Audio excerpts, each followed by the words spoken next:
morning, I think I know everybody. I'm Sue Newcomer. I'm the Workforce Development Coordinator for the Chamber. And I work with the Business to Business Committee to do the breakfast forums, which we do once a month. And this morning, we have invited Jack Dugan to share what he's up to, as you can see on the board, what we've done. Jack needs no introduction. He is well known to all of you, and is this your 20th year? It is. It's the 20th year of being at Monadnock Economic Development Corporation. And I know as you walk around town, you see all the hidden treasures that Jack has had his thumbprint on. So, with no further ado. Thanks. We're going to talk about some of those hidden treasures.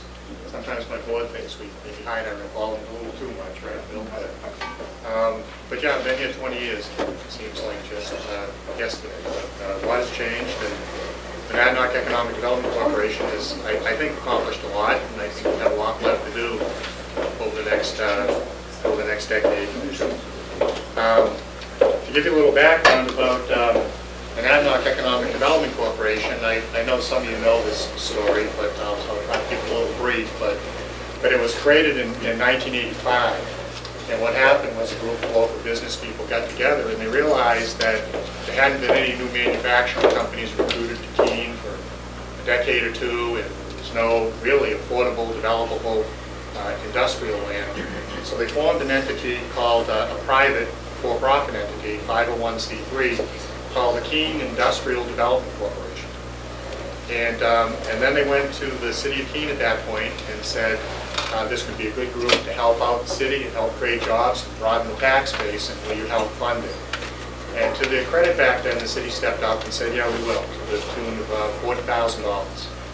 And they went off to the Chamber of Commerce, and they were able to get a commitment from the Chamber for about, I think, $7,000, $7,500.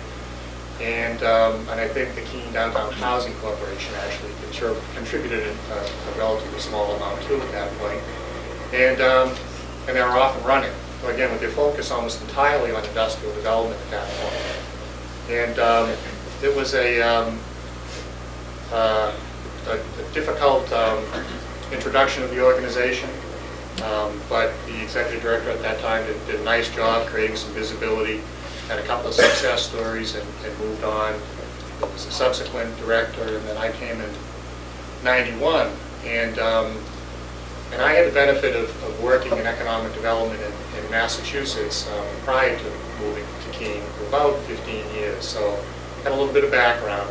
But I worked at the state level in Massachusetts, and so I was the guy who brought businesses from away to a local community, to a local region, kind of handed them over to the local guy and said, see what you can do with these people.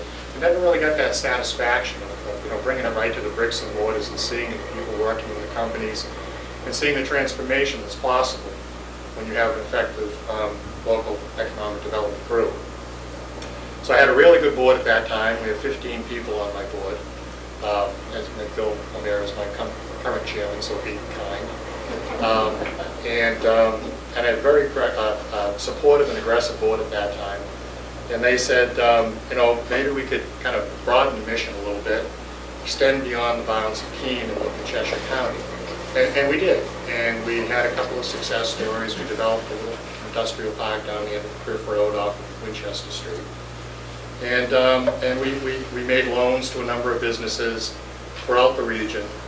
And then, let's see, probably, time flies, but boy, probably 10, 12, maybe 15 years ago, downtown saw in rapid succession, downtown Keene saw in rapid succession, Sears go out, Woolworths go out, Goodnow go out, and the Colonial Theater was on its last legs. And the board, again, kind of reacting to the community's input and as residents of the area, their own interests too, suggested that we should broaden our mission yet again to include downtown revitalization. And we stepped right up, and everything I've read and everything I learned over all those years in economic development, it's what you do when you go into a downtown is you take the worst piece of crap and you buy it, you turn it around, you fix it up, and you fill it up, and then you move to the second worst piece of crap, and the third worst, and you keep moving through your downtown. And the first worst piece of crap It was the old Sears building.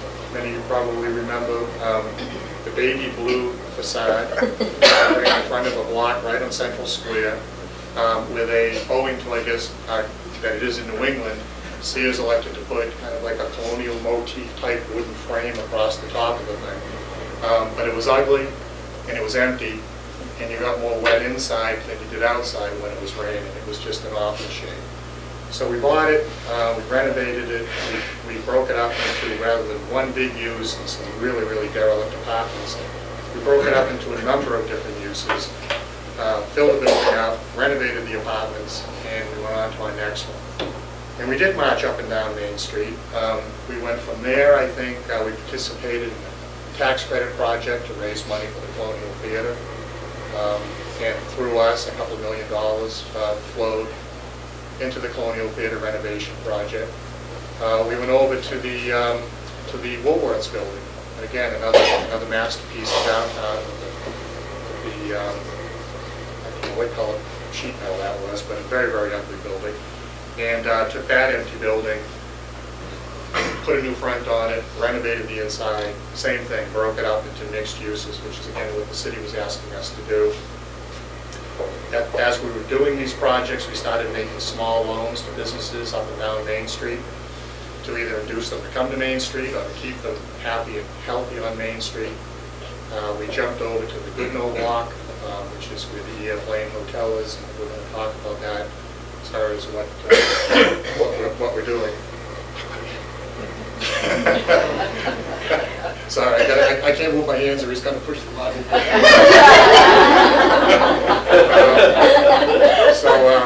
Anyway, we'll talk about that in a little while. And then we went east and co-developed Beaver Mill at the end of Railroad Street with Southwestern Community Services. And anyway, I'm going to lose track of all the different projects, but we invested literally millions of dollars downtown and made literally millions of dollars of loans to businesses to succeed in downtown. And I'm going to talk about some of our more recent efforts there. Now, while we were working in downtown, we also tackled that issue about the lack of affordable, developable land in Keene. And we went out to West Keene off Route 12, where the Blackbrook Corporate Park was, and we actually bought up a couple of lots out there, significant tracts of land, and then worked in partnership with the city of Keene through a tax increment financing district to bring the necessary services to that site so we could develop it as a corporate park. And I think when you drive up Route 12 or have an opportunity to drive off Route 12 into the interior of the park, you can see we're pretty successful in not only helping some already existing businesses like Smith's, or Sims, or Concord Vortex, or whatever they call these days, to expand dramatically at Blackbrook Corporate Park. But over time, we recruited companies, additional companies like Janos Technologies and CNS to the park as well. CNS's first foray into Keene was a building that we actually built at the corporate park, a 60,000 square foot building, where the headquarters building is now. And over time, the park grew to employ probably about 1,800, maybe 2,000 people working out in the corporate park right now. And there's very few land sites left, and as we speak, there's one empty building, which unfortunately is a long-time tenant of the park that we recruited way back at the beginning, called Interpack. It was bought about 6 months ago by a much larger company and closed down, so we have an empty 20,000 square foot building. And if you know of anybody, the telephone number is 352 39 extension 111, so please get in touch with me. So, and again, as we were developing Blackbrook, we reached out into the region, and we bought some property up in Walpole. We owned some property over in Peterborough, and again, we made dozens of loans to manufacturing companies throughout the region to help them either expand their buildings or buy new equipment, or sometimes just for working capital. So, so that's what we've done, and a lot of new taxes being generated, a lot of jobs are being created. And what we are doing.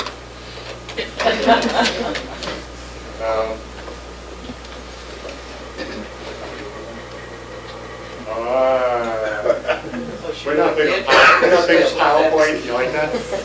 We're not big of PowerPoint in the Monadnock Economic Development Corporation. And Samantha will have, this is, by the way, there's a staff of 4, including me. There's myself, Bob Elliott, who's our CFO, Matt Holy in the back of the room runs all our properties and helps me with development, and Samantha Wilhelm, who does just about everything else, including make PowerPoints. And this was her first effort to make a PowerPoint, and I think ways she discovered the special effects button. So what we're doing now is 51. This is an example of what we're doing now, and we've actually just completed this building. Although there's a little bit of a storefront right here that's still available in the building. Besides that one little storefront, which is only about 700 or 800 square feet, Matt? 800 square feet. Close. Close. There's a couple of 3-bedroom residential condominiums, actually, right here and here, that are still available. The rest of the building is filled and sold. Now what it is it's 51 Railroad Street, just off east of Main Street.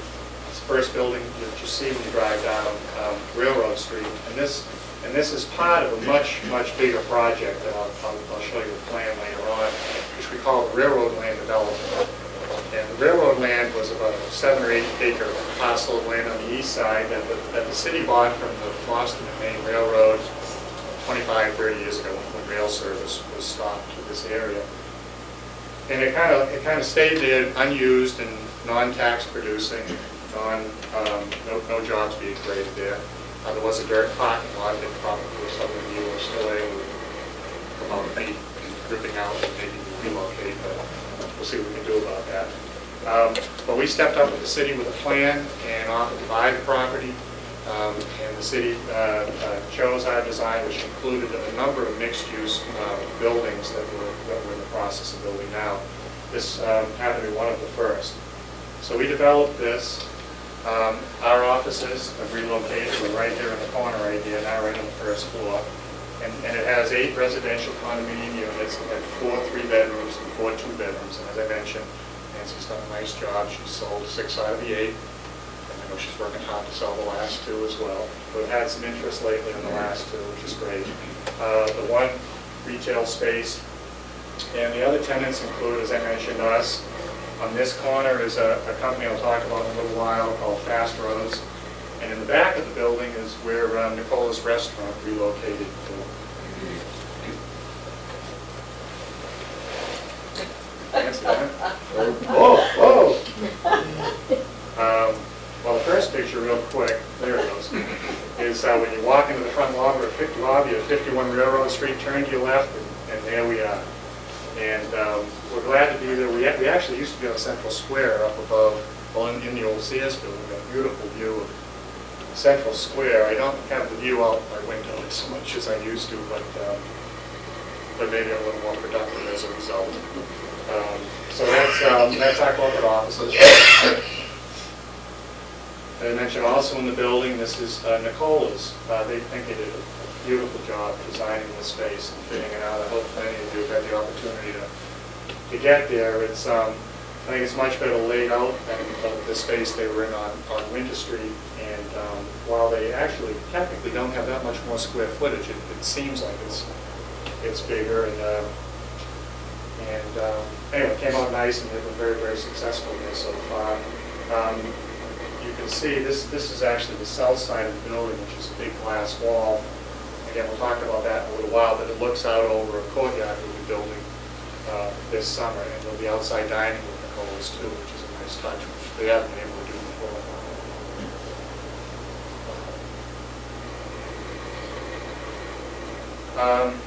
Second floor, Cheshire Medical Center Dermatology Clinic.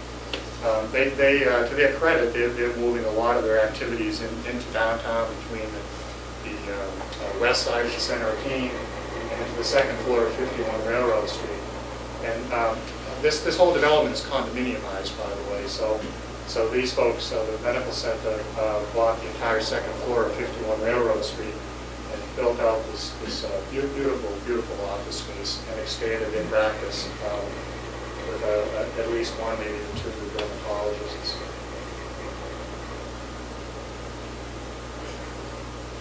This is one of the remaining 3 bedrooms, and this if you stood right here and looked this way, you have a beautiful view out of Railroad Square and out across Main Street looking towards West Keene. And Ann Scully was the architect of this building, and did a nice job. And so if anybody's interested, call Nancy or me at 352-111, extension 111.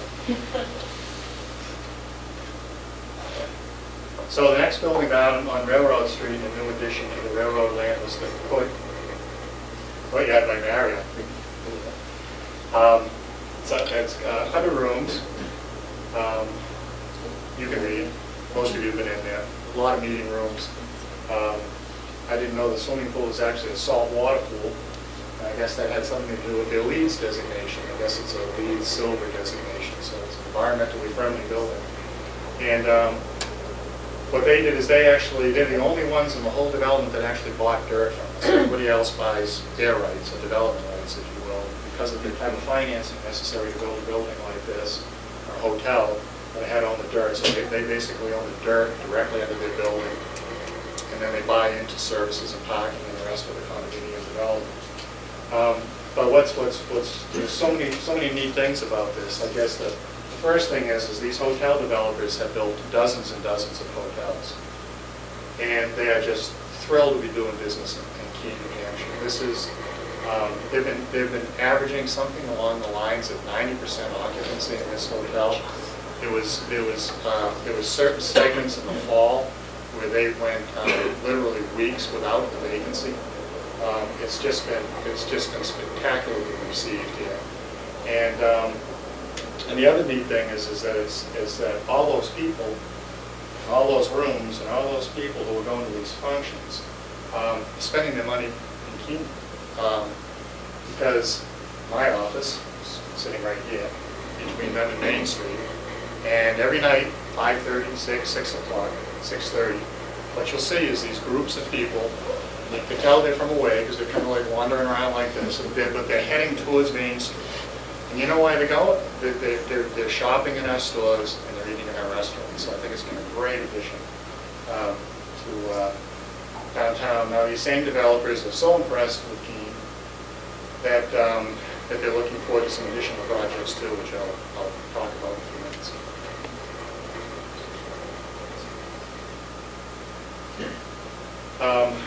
This building is actually a senior housing building for folks 55 and older who meet certain income eligible criteria. And it was developed on the railroad land by Southwest Community Services, and we sold them the rights, and of course we built out some of the infrastructure to support them. And they did a beautiful job. It's a very attractive building downtown. In fact, when this building was going up, a lot of people mistook it for Marriott. They thought this was the hotel. But I know this one's full, and a beautiful building. It represents an investment, I think, in the neighborhood of $5 million or so in downtown. I probably should back up a little bit. The 51 Railroad Street, it's about a $10 million investment. This is about a $5 million investment. The hotel's about a $13 million investment. That's it.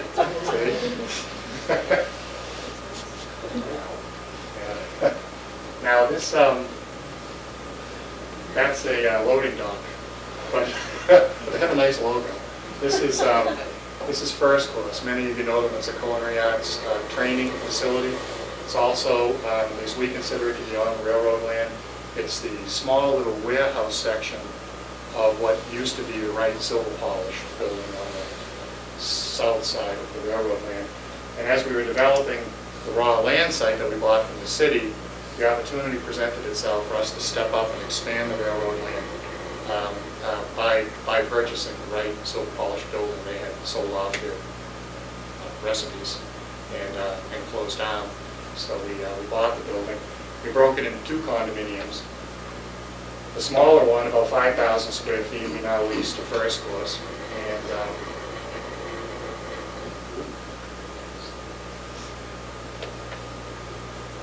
And I guess we don't have a picture of the other one, but the other one, and the biggest part of the brick part of the Wright Silver Polish building, we sold to Southwestern Community Services, and they invested $7 million and renovated it, turned what was a silver polish manufacturing company into an office for their employees. I think they have well over 100 employees in downtown now, and also a few Head Start classrooms as well.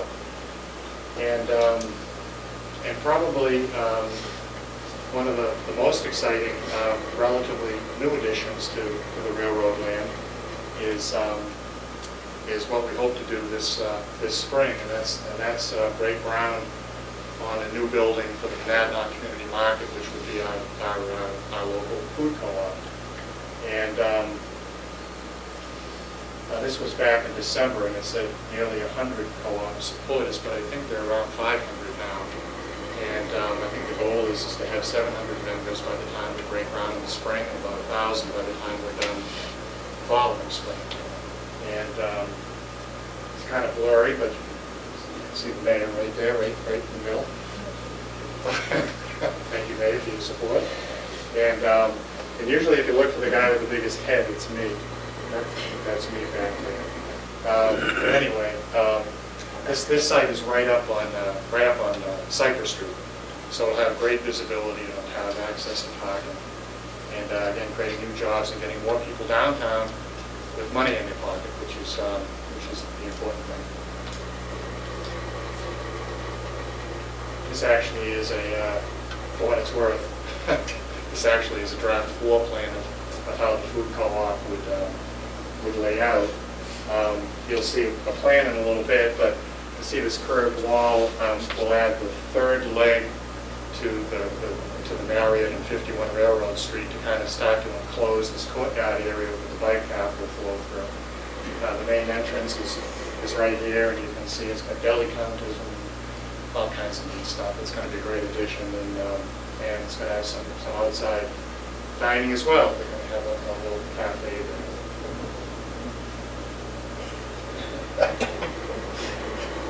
There it is. Now I can kind of pull it together for you. So Main Street, Railroad Street, 51 Railroad, Marriott Hotel, food co-op. This is the courtyard that we'll build. You can probably make out a funny little shape right there. What that represents is the change in elevation from this side of the courtyard to this requires several steps. So what we're going to do is we're going to take advantage of that and kind of build up a little stage area too. So it could have outside entertainment functions right in the middle of this courtyard in downtown. The bike path, pedestrian path, points right through the middle of the whole thing. So it'll again, should connect people from further east in Keene and west in Keene as well. And as we continue to develop the railroad land, we're still kind of messing around with this design right here. We have a couple of interested commercial tenants. Yet again, another new building there, and what we're trying to figure out is how to get rid of that little parking garage. What that would allow us to do is make a bigger footprint of the building and keep a little more green space as you walk through the middle of the site. Where we are definitely going, though, again up on Cypress Street, is this long skinny thing here represents the next phase of bringing some additional market rate housing to downtown. We're going to be building another condominium development there, more as opposed to the slightly upscale nature of the condominiums at 51 Railroad Street. This would be more market rate, sitting right on Cypress Street. And I don't know whether it's next year or the year after, the city has a plan to redevelop Cypress and Eagle Court to make it look a little more like Main Street. It'll have the sidewalks, it'll have the trees, it'll have the lanterns, so it'll be a nice location and obviously very accessible to downtown. What behind this building, right now we have approval for is yet again some additional parking because everybody wants parking. But what this actually shows is the possibility of a multi-story parking garage, again, hid from Cypress Street and attached to this building that could serve not only the residents of this building, but everybody else in the development and anybody who visits Main Street. This is Southwest Community Services. This is First Course. This is Keene Senior Housing. And last but not least, we own this little lot down here on the southwestern section of the railroad land, and we don't have a user for that yet, but I think we can fit in one more small building, maybe 5,000 square feet. We'll find a head building that will work.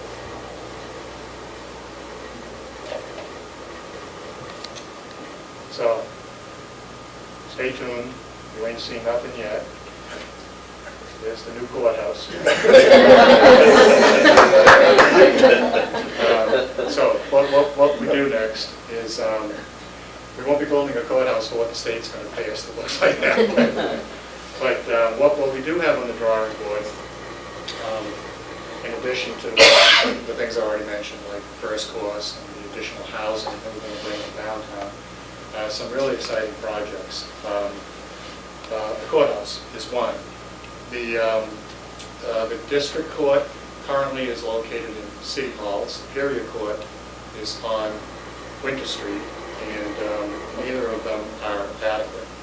So they were being threatened with it's like decertification, but I know that's not the correct term. So the state decided that what they would do is they would move them out of Keene, or at least most of the operations out of Keene. And that would be such a shame. But from an economic development point of view, because there's so many law offices in downtown, it's not a secret why they're there. And there's a lot of people that work there, and those people buy lunch and shop on Main Street. And Keene is the county seat, and it just would be a shame if the courts weren't located in the county seat. So Senator Kelly and Doug Green, who's a local lawyer, formed a committee to save the courts, keep the courts in downtown. And they did a lot of groundwork with the state to the point where they got the state to agree that if you can build us a new building and you can limit the rent on that new building to $450,000 a year, and that rent includes heat, electricity, and taxes, any expenses with running a building, then you know what, we'll give you a break, we'll stay in downtown Keene. And that's a difficult thing when you realize that the specifications that they laid out for a new court had to create about a 40,000 square foot building with several new courtrooms, and space for the sheriff, so on and so forth. It's almost an impossible task. But we were very fortunate that, again, working through the committee, MEDC is very familiar with a tax credit program, a seldom used tax credit program that the federal government offers called a New Markets Tax Credit. And where it's available is only available to help economic development and low-income census tracts. And it just so happens that in Cheshire County, Winchester is a low-income census tract, Hinsdale is a low-income census tract, and then this little skinny stretch of just the west side of Main Street in Central Square in Keene is a low-income census tract. Just barely qualifies. But just barely is good enough to get New Markets tax credits. And what the tax credits represent is 39% of the total project. So as we are building almost a $12 million courthouse just to the west of Central Square, actually on the parking lot that's on Winter Street now, we're able to obtain those tax credits, sell them for equity, and then in some creative financing with some help from the city, the county, and actually some money that MEDC is putting into the project too, we were able to sign a lease and get governor and council approval in December to build a brand new beautiful courthouse this summer on Winter Street. So we're very excited about that. We'll keep it in downtown. And so that's one of the places that we're going to over next year.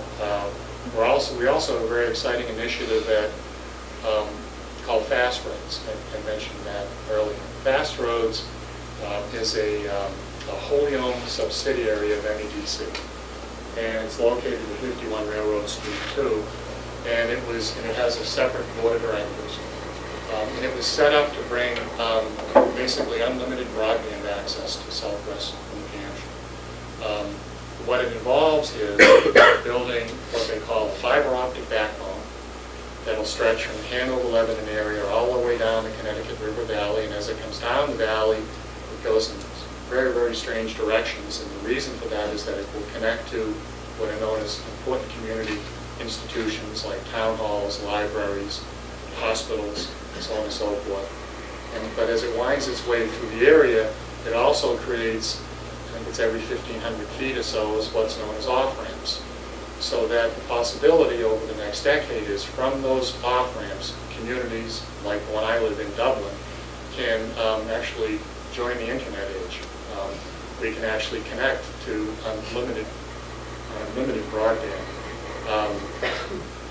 It's part of an overall UNH project where UNH is working in the other part of the state, and we've set up a separate entity over here. But again, I think over the next few years, I think you'll see access to the internet increase dramatically in Keene, and actually even as importantly in places like Dublin and Harrisville and some of the outlying communities. So we're into fiber optics. Another project I think you'll see us developing over the next couple of years, or at least working towards the redevelopment of, is Gilboa Avenue. There was a community charrette held last fall where folks in the community discussed what they like, as far as public spaces, what they'd like to see on Gilboa Avenue to connect the mills with downtown. Again, we're expanding the railroad land going east, let's fill in the blanks going west. And so that information is now being kind of taken into consideration and kind of integrated into some new building development, proposed new building development along Gilboa Avenue. And we have a long ways to go, including gaining access to the site, since, quite frankly, the Grange owns most of the land on both sides of Gilboa Avenue. But they have expressed a willingness to work with us, and parking is key for them. And when it's all over, they want to make sure they have as much parking as they have now.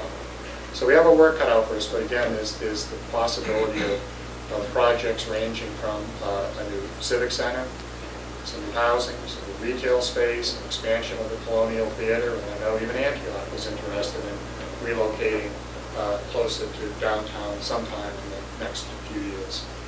So those are the biggest brick and mortar projects I think we'll be undertaking over the next year or so.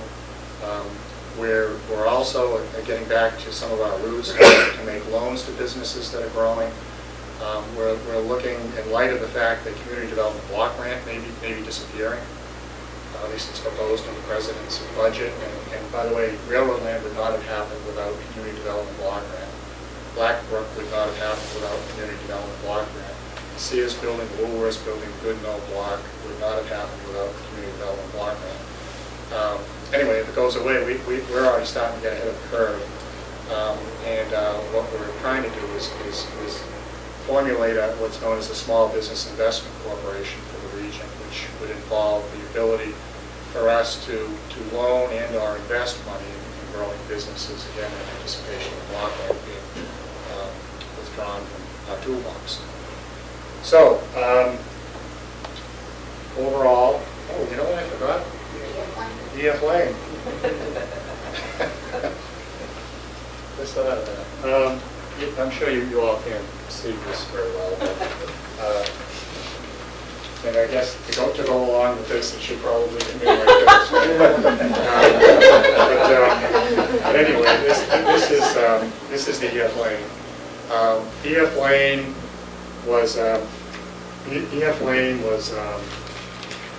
block that we bought maybe a decade ago when Goodnose went out, and we made loans to several businesses within EF Lane that were still existing to relocate and keep them downtown. Church in Maine was one, Prime Rose was another, for example. Then we ended up with a big empty building, and we put out an RFP for hotel development. We wanted to make it a small little boutique type hotel on Main Street.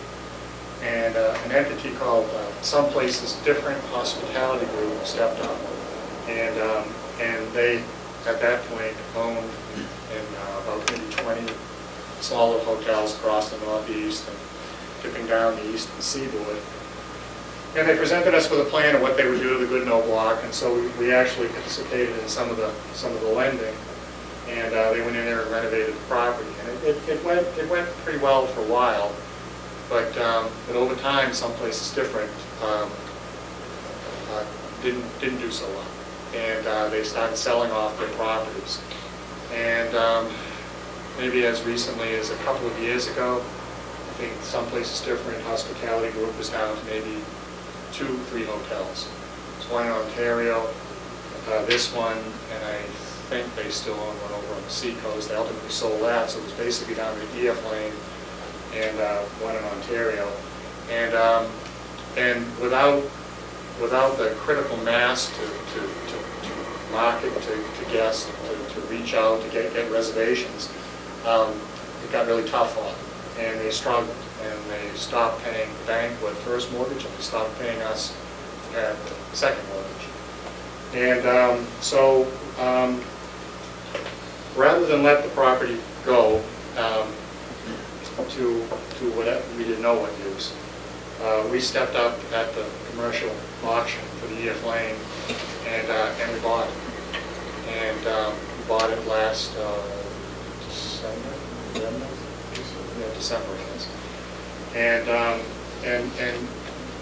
in anticipation of the commercial auction, we went to the developers of the Marriott, because they obviously know what they're doing. We said, "Would you have any interest in working with us on this thing?" And they said, "Yeah, we would, based on the success we've seen so far in Keene, based on the fact this could add a different level of rooms for them. And it could also act, quite frankly, as a spillover because Marriott is sold out so many times." What they did is they agreed that if we won the auction, that they would immediately take control of the property and lease it from us. And while they lease it from us, they'll put in well in excess of $1.5 million to renovate it. And so amazingly, that's what happened. And I went to my first commercial auction, which I guess is good news. I haven't been to too many commercial auctions. And have you ever been to a commercial auction? The guy doesn't go beautifully like I'd like to see on TV, but it's pretty close. And I swear to God, I did it against myself. At least 2 or 3 times during the course of the auction. But anyway, we ended up buying the property. The hotel developers from Marriott kept it open until about maybe 3 weeks ago, I guess. And then they closed it, and what's going on in the interior now is some interior demolition. And they're really going to transform the place, which is really neat. This again, you really can't see this that good, but this is the now shot, this is the after shot. And what they're going to do on the inside is, this is the main entrance now. What they're going to do is they're going to make this into kind of separate it back into 2 buildings, like it originally was. So there'll still be an entrance here, but it'll enter into a commercial use that will be on the left-hand side. And as they go back into the building where the lobby on the EF Lane is now, they're going to blow that all out. So it's going to be wide open on this side of the building, probably all the way back to the bar and then the kitchen behind the bar. And they already have a tenant lined up. And that tenant will be going in there shortly to start to fit out of the space. Then they're going to take the hotel lobby and they're going to go over to this side of the building where usually you see these curtains are drawn. It's a funky little room, hotel room meeting space now. And they're going to blow all that out too. And what they're going to do is create a brand new, much more visible, much more bright hotel lobby with a separate entrance right here on the corner of Church Street and Main Street. They're going to put in some new steps and a handicap accessible ramp. And I think they'll do a nice job of maintaining the historic storefront of the building. So there'll still be 40 rooms. They'll all be renovated and upgraded, all new furniture, fixtures and equipment. A new lobby, nice new big tenant employing lots of people on Main Street, will bring in even more people to Main Street. And it's going to all be done by June, and then they're going to buy the building from us. We can get out of the hotel business and move on to some of those other exciting projects that I spoke of. So that's what METC has been, and what we're doing and where we're going. Thank you.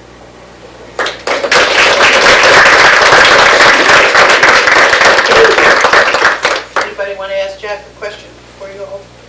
Jack, across the street here, there's 4 acres and there's a big sign for sale there. So, have you had discussion with the sellers, or do you have interest in what are your preferences for what happens there? I just heard Bill's hand was play ball. As you remember, I proposed at one time to be assigned to Main Street, ball, swamp grass, football, and so on and so forth. You're still bruised. Yes. That's right. Anyway, we moved on, but I'm still very bitter. But anyway, that would make a nice site for mixed-use development, and it is for sale, and we have talked to the owners, and I think we got a lot on our plate right now. But who knows? I know we've looked at properties on Dunbar Street, just some buildings at the end of Dunbar Street that I've seen better days. We've talked to the owners there too. When the opportunity presents itself, we'll see what happens. There's 3 projects and 3 properties that are in play in town. Don't know if you're involved or what you know about them. Share, and that would be the YMCA, the middle school, and then the hotel room down on Key Road that was purchased by, in fact, the group or someone aligned with the group with these hotels. Can you share any knowledge you have about any or all of the projects? Yeah, the Key Road project, what he's talking about, the plastic covered, an awful looking on Key Road. There was a hotel developer who came to town and something happened. In fact, I don't even think he said he was who he said he was, I think. But anyway, the project got stalled, and then I was sat there pretty much exposed to the elements for a couple of years. And so I'm sure you've all read recently there was an order to tear it down. Anything wood there is shot. I mean, it's just shot. And but just recently, you're right. There's a group affiliated with hotel developers, the Marion hotel developers, who stepped up and bought the project. My experience with them, hotel developers from Marriott, is that they obviously know what they're doing, but sometimes they play it pretty close to the vest. And my guess is that they won't build a hotel there. That's only my guess. They also do a lot of other type of real estate development, and I wouldn't be surprised if it ends up coming down and there's something else built that's maybe more in line with what goes on in Key Road. And that's my guess. Tomorrow there'll be a newspaper headline that they're doing an extended stay hotel and a little but they did buy it, which is good, and they're not the type of people to let it sit there and let it fester and kind of reflect that on them. So I think you'll see some progress. There's some suspicions. Middle school. There is a developer lined up to buy the middle school. Of course, it's subject to a vote. I think this spring. March. Yeah. And what's interesting about this developer is that the way that they're looking at the middle school property is that they'll bootstrap the redevelopment of the middle school property. In other words, that they don't have one single big use for that enormous sprawling complex and all that land. So what they'll do is over time they'll build out sections of it as people approach them and express demand that they want space in the building. Now we for a number of reasons we didn't consider middle school. One is we just have so much to do, but also, and probably more importantly, it doesn't fit into the way we get our money. We have to define a project, get the money, do the project, and move on. These guys have the resources to buy that property, hold the property, and then over time, if somebody wants 10,000 square feet for an office space, build out 10,000 square feet. If somebody comes in with an idea to do something out, build it out, and over time, they hopefully will fill out that 150,000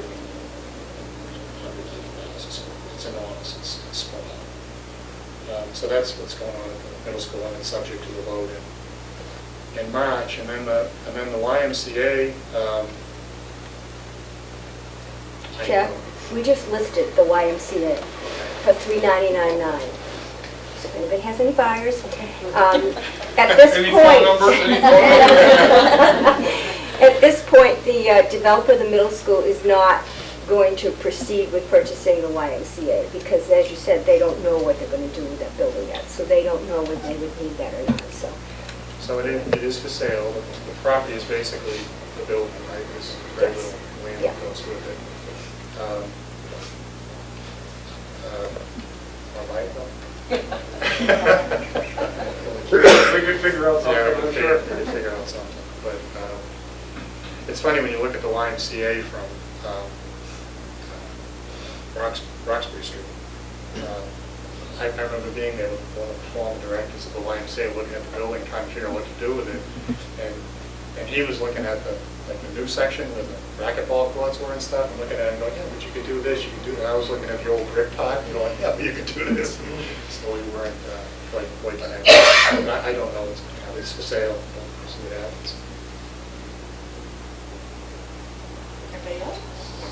Something Jack didn't say, MEDC, the mission of MEDC, it's a nonprofit, so we're not getting into projects looking to make tons of money. We try to sustain ourselves, mostly successfully. Periodically. But our mission is to go in and find projects that need doing that are not doable by a for-profit entity. We're a taxable entity, nonprofit, but we're taxable. The courthouse that Jack alluded to is an instance where the current facility is not taxable, but the new facility will be taxable. And in that way, we add not only structures, but activity and the flow of money to the area. The co-op is an exciting example. Also a nonprofit, but the end result is going to be raising the votes for everyone and increasing that tax flow and that financial opportunity. So that's something that we do. Jack alluded to block grants. Of the state's block grants, what percentage do we get in Monadnock? Most. Yeah. A lot. Yeah. I You know- work for the county and grants, so you guys do great. No, it's Monadnock, anything this side of Temple Mountain, as far as the rest of the state's concerned, doesn't exist. And to capture 2/3 of the resources available to the state and use them wisely is a testament to what Jack does. Being on his board, you sometimes just kick back and shake your head because it's like being with a magician. He does great things with. Even he's kind. He's best behaved. You should see what he's doing behind closed doors. I'm sorry, I got to run. Oddly enough, I've got to go. Well, maybe coincidentally to what you're talking about. I'm off to Goffstown now to meet with the Hillsborough County Commissioners because we were trying to get a block grant to help renovate the corner of 101 and 202 in Peterborough with that abandoned gas station that sat there in awful shape for many, many years. And so I've got an appointment to try to convince them at 10 o'clock. So I'm going to run. But anyway, thank you, everybody. Thank you, Jack. Let me make a couple of announcements before you all run out. First of all, there's evaluation forms scattered about. Please fill one out, and if you've got ideas of things that you'd like to hear in the breakfast forums, make sure you indicate it on there. As you probably know, next Saturday, a week from this Saturday, is Keene Ice and Snow. It will be an all-day event. We've got about, 15, 18 carvers coming to Keene to do ice carving, among all the other activities. It's free, so please pass that on to everybody you know. On this Friday, we have a health forum with a discussion with Lisa Kaplan-Howe, who works for the State Insurance Department, and they're going to talk about small business and how how it shows up in the health reform measures. On April 1st, we're going to have a workshop, which I haven't even named yet. I don't know what it's going to be called. But basically, if you're in the sandwich generation and you're dealing with elderly parents and children, this will be a workshop on what are the resources and what do I need, what questions do I need to ask to get those difficult issues dealt with.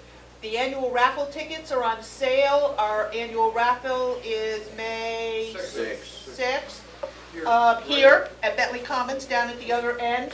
See any of our board members for a raffle ticket, and if you can't grab a board member, call the office. Buy it before April 1st, and there's an additional drawing for 50/50 meals at good restaurants in Keene. I want to thank Bill Reeve from Eastern Video, standing in the back, who videotapes these and then makes sure that Channel 8 gets them. I want to make sure everybody in this room has joined the food co-op. Bonnie is here if you need to talk with her. It's an amazing investment of $200 to get this community where it needs to go in that next step. And I want to thank Bentley Commons once again. Patrick, thank you for all you do to help us out here.